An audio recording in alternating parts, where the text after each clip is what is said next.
آج سورہ نساء کی ہم نے تلاوت کی ہے۔ سورہ نساء عربی میں عورتوں کو کہتے ہیں، عورتوں کو نساء کہا جاتا ہے، اور آپ اس بات سے اندازہ لگائیں کہ پوری عورتوں کے نام کی ایک سورہ ہے، مردوں کے نام کی سورہ نہیں ہے، یعنی رجال نام سے نہیں ہے، نساء نام سے سورہ ہے۔ اور پھر ہم نے اخیر میں سورہ مائدہ بھی تلاوت کی ہے۔ مائدہ دسترخوان کو کہتے ہیں۔ ظاہر سی بات ہے، سوروں کا جو نام ہے وہ اس میں موجود مضمون کے حساب سے ہی آتا ہے۔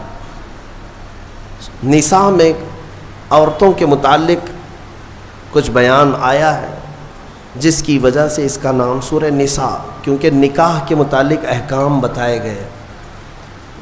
اور مائدہ میں ایک دسترخوان کا ذکر ہے، جس کی وجہ سے اس کا نام مائدہ رکھا گیا۔ آج ہم نے جو آیتوں کی شروعات کی 5ویں پارے کی، وہیں سے کچھ احکام اللہ تعالیٰ نے ہمیں بتایا۔ الرجال قوامون علی النساء، اللہ تعالیٰ نے مردوں کو عورتوں پر حاکم بنایا۔ حاکم کا مطلب حکومت کرنے والا مراد نہیں، بلکہ کفالت کرنے والا، عورتوں کی نگرانی کرنے والا، یا عورتوں کو اپنی نگرانی میں رکھ کر پرورش کرنے والا۔ مرد کو اللہ نے یہ اتھارٹی دی۔ شریعت کے مطابق مردوں کو اللہ تبارک و تعالیٰ نے ہماری شریعت کے مطابق یہ اتھارٹی دی ہے۔ اب کچھ باتیں یہاں سے لے کر کے کچھ لوگ واویلا مچاتے ہیں کہ اسلام میں مردوں اور عورتوں کو برابر کے حقوق نہیں ہیں، عورتوں کو دیوار کے اندر بند کر دیا جاتا ہے، وہ کام کاج کرنے والی ہے، بس جھاڑو پوچھا کرتی رہ جائے زندگی میں، اور اس کا کوئی کام نہیں ہے۔ ان ظالموں کو کیا پتہ کہ عورتوں کا اسلام میں مقام کیا ہے۔ جو دور بیٹھ کر کے واویلا مچاتے ہیں، ان کے نزدیک برابری کا مطلب یہ ہے کہ عورت کو ننگا کر کے بازار میں لایا جائے۔ واللہ میں کہتا ہوں، اسلام نے جو عورتوں کا مقام عطا کیا، ایک خاتون جنت سیدہ کائنات فاطمۃ الزہرا کے قدموں کے برابر لاکھوں مرد بھی نہیں ہو پائیں گے۔ ان کا جو مقام ہے، یہ نہیں ہے کہ اسلام نے عورتوں کو کہیں گرایا ہے، برابری، بلکہ کچھ خصوصیات مردوں کی ہے وہ مردوں کو دی گئی، کچھ خصوصیات عورتوں کی ہے تو عورتوں کو دی گئی۔ یہ ایکویلٹی نہ ہونے اور برابری نہ ہونے کے جو دعوے کیے جاتے ہیں پوری دنیا میں ہیومن رائٹس یا ویمن رائٹس کے متعلق، کہ عورتوں کے حقوق کے متعلق، ان کو ایسا لگتا ہے کہ اسلام میں عورتوں کو حق نہیں ملا۔ اور یہاں پر بھی تو ہے، ہمارے ملک میں بھی، کہ ہماری عورتوں پر بہت زیادہ رحم کھاتے ہیں ہمارے پی ایم صاحب، کہ مسلمان عورتیں پیڑت ہیں، مسلمان عورتیں پیڑت ہیں۔ پیڑت کا مطلب مظلوم ہے۔ اب وہ پتہ نہیں کون سی مسلمان عورتیں پیڑت ہیں، یا کون سی وہاں پر جا کر کے ان سے شکایت کی ہیں۔ ویسے تو ان کی خود کی عورت بہت سالوں سے پیڑت ہے۔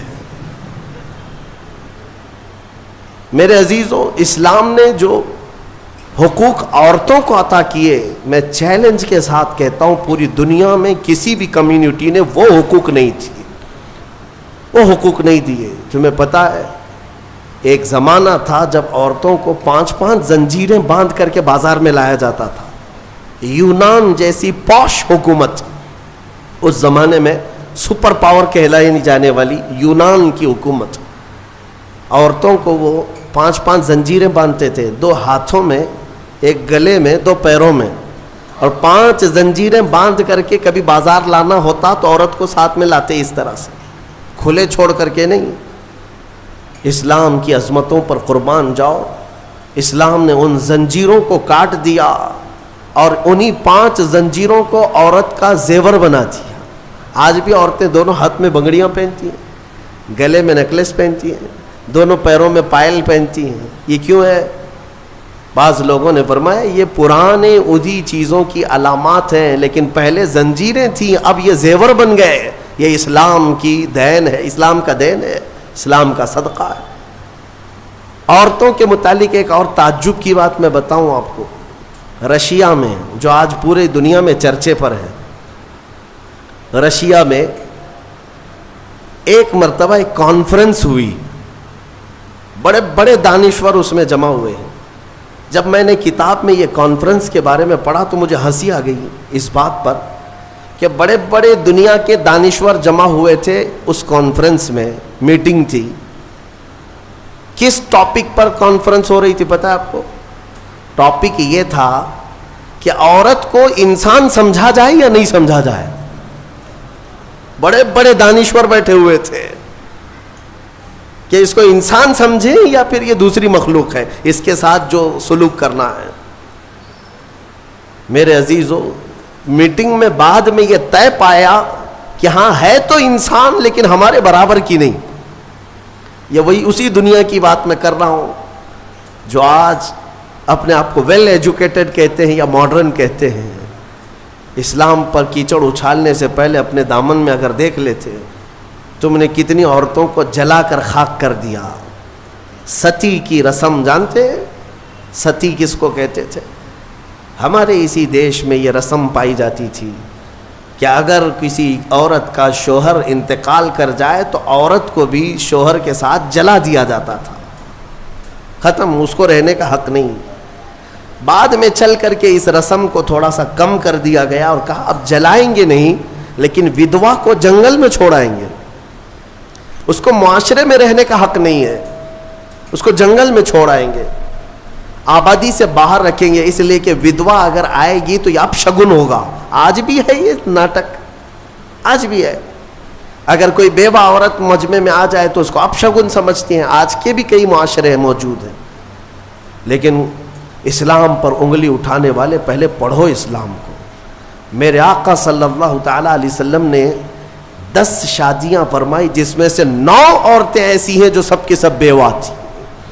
بیوہ کو میرے آقا صلی اللہ تعالی علیہ وسلم نے نکاح کے ذریعے سے اپنا کر کے دنیا کو یہ بتایا کہ بیوہ اپشگن نہیں ہوتی، بلکہ اگر تم نے اس کو اپنا لیا تو اس کی بدولت اللہ تمہاری دعائیں قبول کرتا.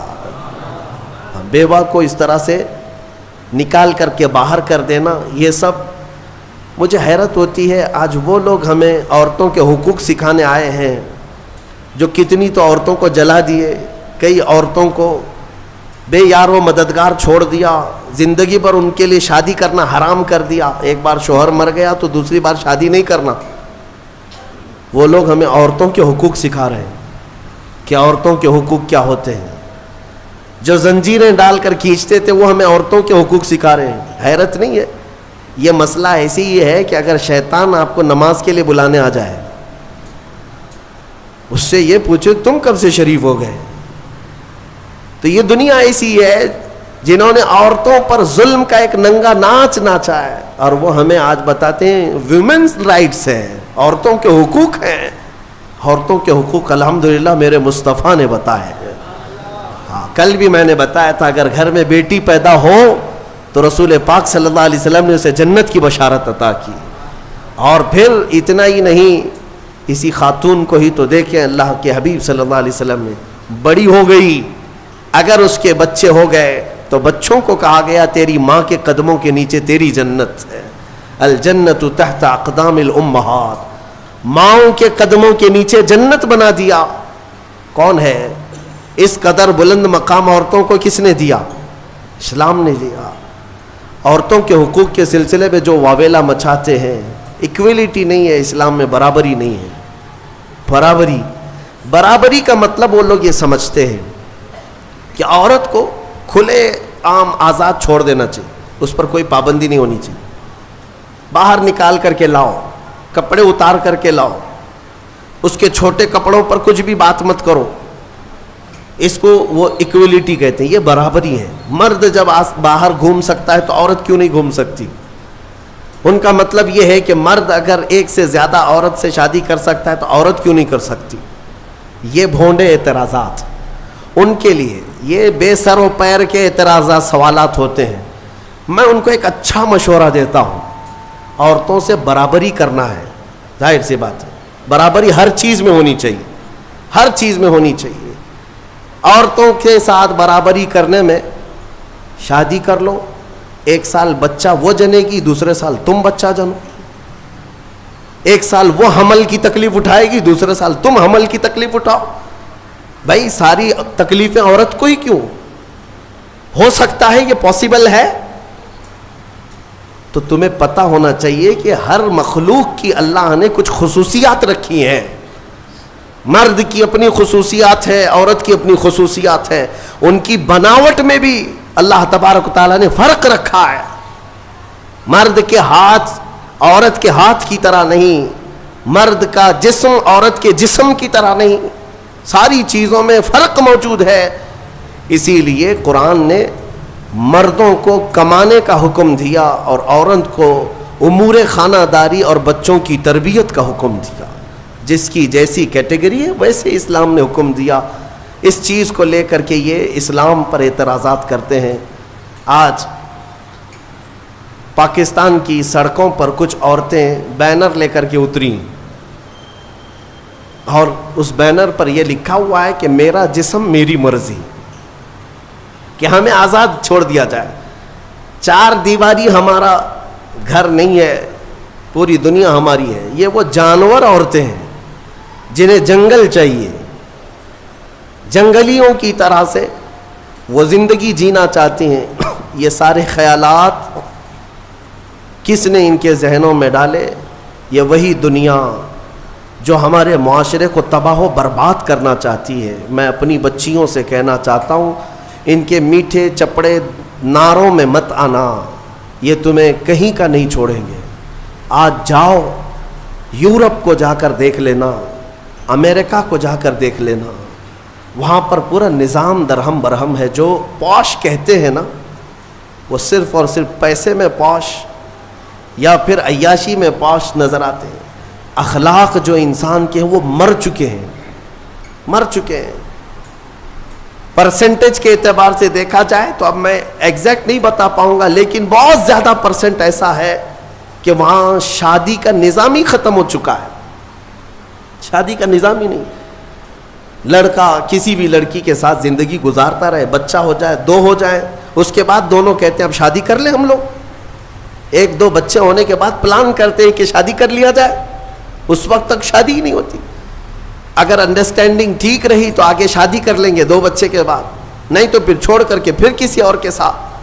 وہاں کے اکثر بچوں کو یہ پتہ ہی نہیں ان کا اصلی باپ کون ہے، 2 3 کے ساتھ اس طرح کی زندگیاں گزرتی رہیں۔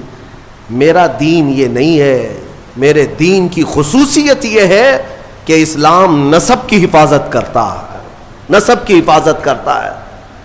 آپ کو پتہ ہے اسلام کا یہ جو نظام ہے، ایک انگریز نے کہا، اس نے ریسرچ کر کے کہا، عورت کو اگر کسی نے طلاق دے دیا، توجہ چاہتا ہوں، اگر کسی نے طلاق دے دیا تو اس کی عدت کیا ہے؟ وہ عورت دوسرے مرد سے اگر نکاح کرنا چاہے تو کب کرے گی؟ ادھر فوراً زید نے طلاق دے دیا، دوسرے دن دوسرا شادی کر سکتا ہے؟ عدت ہے نا، آپ کو پتا ہے عدت کیا ہے؟ یہ عدت کیا ہے؟ 3 بار عورت کی ماہواری آ جائے، طلاق کے بعد 3 بار عورت کا حیض آ کر ختم ہو چکا ہو، 3 بار حیض آیا اور 3 بار وہ پاک ہوئی، تب اس کی عدت ختم ہو گئی، اب وہ چاہے تو کسی اور سے نکاح کر سکتی۔ یہ طریقہ ہے شریعت اسلامیہ میں۔ یہ کیوں رکھا گیا؟ ایک دانشور ہے، بڑا پڑھا لکھا آدمی ہے، لیکن اسلام سے اس کا تعلق تو نہیں، مسلمان نہیں ہے۔ اس نے کہا مجھے اس بات پر بہت حیرت ہوئی جب میں نے یہ دیکھا عدت کا کیا مسئلہ ہے، اس میں کیوں رکھا گیا؟ تو اس نے کہا کہ سائنس کے اعتبار سے میں نے پوری جانچ پڑتال کر کے دیکھ لیا کہ اگر عورت پہلے والے شوہر کے ساتھ کچھ راتیں بھی گزاری ہو، کچھ راتیں گزاری اور اس کے بعد پہلے شوہر نے طلاق دے دیا، تو پہلے شوہر کا نطفہ اگر عورت کے جسم کے اندر موجود ہے تو وہ کب تک باقی رہتا ہے؟ تو سائنس کہتی ہے 3 بار عورت کو اگر ماہواری آ گئی تو پہلے والا سارا نطفہ پاک ہو چکا ہوتا ہے، پہلے والے کا کچھ بھی ذرہ بھی باقی نہیں رہتا. اب وہ پوری مکمل کلین ہے، تب جا کر کے وہ دوسرے شوہر کے لیے تیار ہے، دوسرا نکاح کر سکتی ہے. میرے عزیزو، یہ میں نہیں کہتا، غیروں نے جو پڑھا ہے وہ کہتے ہیں کہ اسلام نے یہ عدت کا جو نظام رکھا ہے وہ صرف اس لیے کہ آنے والا بچہ اس کے نسب میں کوئی اختلاط نہ ہونے پائے، نسب میں کوئی اختلاط نہ ہونے پائے. عورتوں کی بھی حفاظت اور بچوں کی بھی حفاظت. الحمدللہ مجھے فخر ہے اس بات پر کہ دین اسلام نے یہ پاکیزہ نظام رکھا ہے، پاکیزہ نظام. آپ کو پتا ہے آج دنیا یہ سارا نظام درہم برہم کرنا چاہتی ہے. ہاں، جو ماڈرن کلچر کے دلدادہ ہیں ان سے میں کہتا ہوں جاؤ ذرا یورپ کو دیکھو، انہوں نے شادیوں کا نظام ختم کر دیا. شادیوں کا نظام ختم کرنے میں کئی چیزیں ان کے ساتھ آئی، میں بتاتا ہوں. ایک سسٹم ہے جو کام کر رہا ہے، شیطان کے پجاری ہیں وہ، ڈیول ورشپرز، شیطان کے پجاری. وہ صحیح طریقے سے جو نباہ ہوتا ہے اس کو ختم کرنے پر لگی ہوئی ایک ٹیم ہے، ایک پوری ٹیم کام کرتی ہے. وہ مردوں کو عورتوں سے دور رکھیں، عورتوں کو مردوں سے، یا اگر رکھیں تو ناجائز طریقے سے رکھیں. اس کے لیے کیا کیا طریقے اپنائیں. میں 2 سال قبل شاید یا 3 سال قبل کی بات ہے، شب قدر میں نے اس کو عرض کیا تھا. پورا نظام جو یہ معاشرتی جو نظام ہے، ازدواجی جو نظام ہے، اس کو مار ڈالا ہے یورپ کے کئی کلچرز نے. کیا کیا جانتے؟ مردوں کو خود اپنے ہاتھوں سے تسکین حاصل کرنے کے طریقے سکھا دیے کہ عورت کی ضرورت ہی نہ پیش آئے. اپنے ہاتھوں سے شہوت کو پورا کر لو، خواہشات پوری کر لو. اس کے لیے انہوں نے کھلونے بنائے، آلے بنائے، ساری چیزیں بنائی تاکہ شادی کا نظام ہی نہ رہے. عورتوں کو بھی اسی طرح سے تباہ و برباد کر دیا کہ عورتیں بھی اس نظام میں نہ آئیں. وہ اپنی جسمانی خواہش پوری کرنے کے لیے وہ پلاسٹک کا بھی سہارا لے لیں، کسی بھی دوسری چیزوں کا سہارا لے لیں. میں نے جب یہ پڑھا کہ باہر کئی جگہ پر مارکیٹ میں باضابطہ سلیکون کی پوری عورتیں ملتی ہیں، پورا کا پورا مرد ملتا ہے. سلیکون ایک ربر ٹائپ کا، اس کا پورا خوبصورت مرد بھی بنایا جاتا ہے، خوبصورت عورت بھی بنائی جاتی ہے، تاکہ جسے اپنی جسمانی خواہش پوری کرنا ہو تو ان کھلونوں کے ساتھ پورا کر لے اور اپنے آپ کو تباہ و برباد کر لے. ہوگا کیا اس سے؟ یہ نظام ختم کرنا ہے ان کو کہ ازدواجی نظام ہی نہ رہے، نہ بچے ہوں، نہ صالح معاشرہ ہو. نظام ختم کریں. بہت لوگ اس میں تباہ و برباد ہو چکے. یہ سلیکون کی گڑیا اور گڈے بنائے گئے، ان کی زندگیوں میں داخل کیے گئے. یہ ہٹ گیا تو پھر ان لوگوں نے کئی ملکوں میں LGBT کمیونٹی کو متعارف کرایا. یہ کیا ہے؟ LGBT کمیونٹی ایک معاشرہ ہے، یہ پوری دنیا میں کام کر رہے ہیں. 50 لاکھ سے زیادہ کے ممبر ان کے ہندوستان میں ہیں. ہر کنٹری میں ان کو سہولیات دی جا رہی ہیں. یہ کون لوگ ہیں؟ یہ وہ لوگ ہیں کہ مرد مرد سے اور عورت عورت سے اپنی خواہشات پوری کریں. ہومو سیکسولیٹی، گےازم، لیزبین، ٹرانسجینڈر، یہ ایک پوری کمیونٹی بنی ہے کہ شادی کا نظام ہی نہ رہے.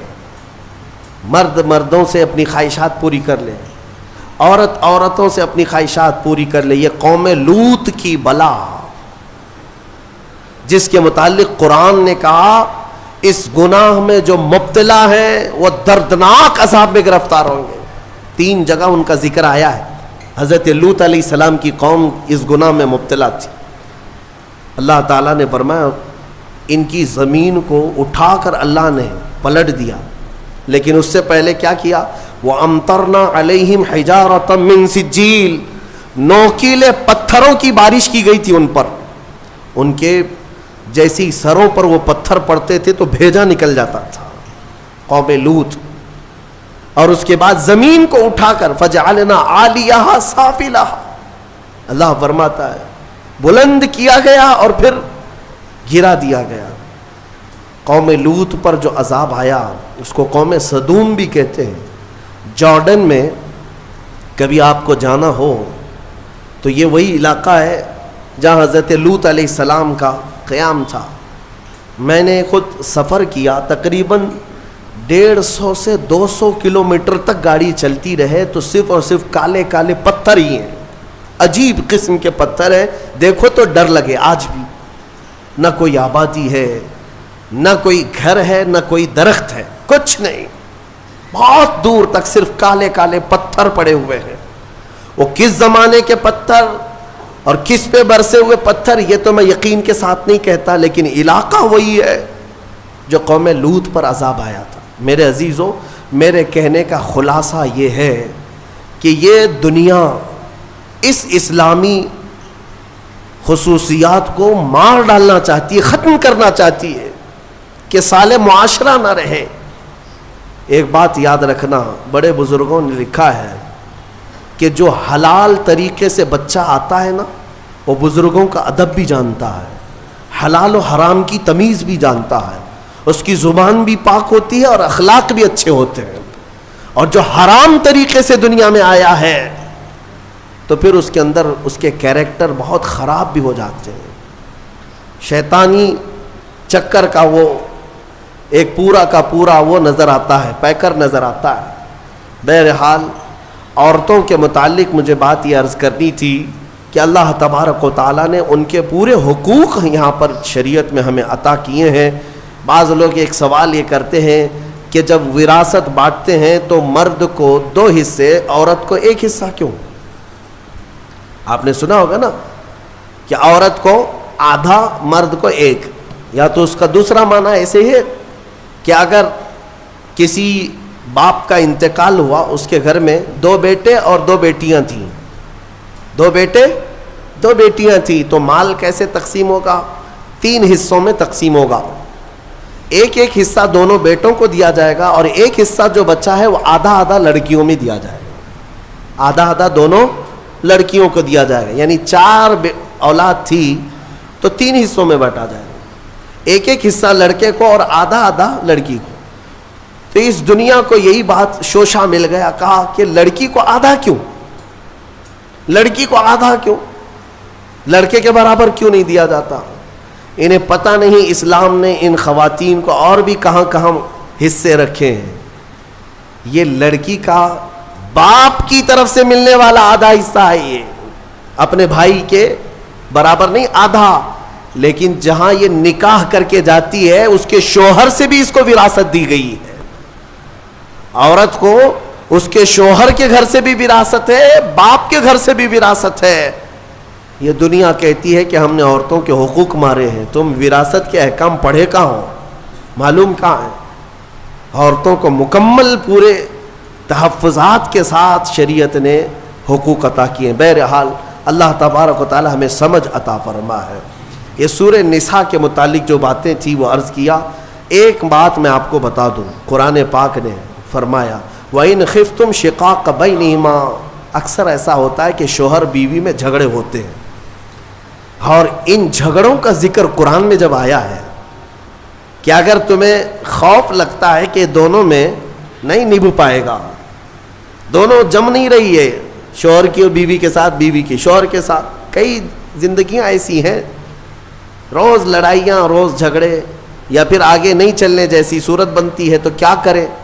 اللہ فرماتا ہے فَبْعَثُوا حَكَمًا مِّنْ أَهْلِهِ وَحَكَمًا مِّنْ أَهْلِهَا. اللہ تعالیٰ نے فرمایا عورت کی طرف سے ایک سمجھ بوجھ رکھنے والا آدمی آئے اور مرد کی طرف سے بھی ایک سمجھ بوجھ رکھنے والا آدمی آئے. ان یریدا اصلاحا یوفق اللہ بینہما. اگر دونوں خاندانوں سے ایک آدمی بیٹھ گیا اور ان دونوں کی نیت اصلاح کی ہے تو رب فرماتا ہے اللہ ان کے دلوں میں محبت پیدا کرے گا. ہاں، یہاں تو لڑکی کی اماں پہلے سے بیٹھی ہوئی نہیں، طلاق ہی چاہیے، میری بیٹی کو واپس بھیجو گھر. اصلاح کی نیت کا ہے. آدھی لڑکیوں کے گھر کو توڑنے میں ان کی ماؤں کا ہی ہاتھ ہے، زبردستی کا۔ میرے عزیزو، شادی کے بعد ایک زندگی جو ہے یہ کیسی ہے؟ شوہر اور بیوی دونوں کو قرآن نے کہا ہن لباس لکم وانتم لباس لہن، عورتیں تمہارے لیے لباس ہے اور تم عورتوں کا لباس۔ لباس سمجھتے ہیں نا کیوں پہنا جاتا ہے؟ لباس بدن چھپانے کے لیے پہنتے ہیں، ٹھنڈی گرمی سے بچنے کے لیے پہنتے ہیں۔ تو تم عورتوں کا لباس ہو، اس کا مطلب یہ ہے کہ عورتوں کے عیبوں کو تم چھپاؤ گے اور تمہارے عیبوں کو عورتیں چھپائیں گے، ایک دوسرے کے عیب کو باہر نہیں نکالے۔ اور اسی طرح عورتوں کی تکلیف آئے تو تم سہارا بن کر کھڑے ہو جاؤ، اور مرد کی تکلیف آئے تو عورت سہارا بن کر کھڑی ہو جائے۔ ماں خدیجۃ الکبریٰ رضی اللہ تعالی عنہا کی زندگی کو دیکھیں، حضور پاک صلی اللہ تعالی علیہ وسلم سے جو وفا تھی، محبت تھی۔ اللہ، حضور غار ہرا سے جب اترتے، دوپہر کا وقت ہو، غار ہرا 3000 فٹ اونچا پہاڑ ہے، حضرت خدیجہ اپنے گھر سے باہر آنگن میں کھڑی ہوتی تھی، گزرنے والے کہتے خدیجہ، حضور پاک صلی اللہ تعالی علیہ وسلم تیرے شوہر آ رہے ہیں، ابھی وقت لگے گا، جب تک تو چھاؤں میں بیٹھ جا۔ حضرت خدیجہ کہتی ہے میرا دل گوارا نہیں کرتا، میرے سرتاج دھوپ میں اتر رہے اور میں چھاؤں میں بیٹھی رہوں، جتنی دیر میرے رفیق حیات صلی اللہ علیہ وسلم دھوپ میں اتر رہے ہوں اتنی دیر میں بھی تو دھوپ میں کھڑی رہوں۔ حصے داری اس کو کہتے ہیں، پارٹنرشپ یہ ہوتی ہے، شریک حیات اس کو کہتے ہیں، لائف پارٹنر یہ ہے۔ حضرت خدیجہ کا جب انتقال ہوا، میرے آقا کو اتنا غم ہوا، اتنا غم، پورے سال کا نام رسول پاک نے عام الحزن رکھا، یہ غم کا سال ہے، جس سال ام المومنین کا انتقال ہوا۔ اور وہ عجیب لمحہ تھا جب سیدہ کائنات فاطمۃ الزہرا سلام اللہ علیہا حضور کی بارگاہ میں تھیں، چھوٹی عمر تھی جب حضرت خدیجہ کا انتقال ہوا، حضرت فاطمہ بہت چھوٹی تھی،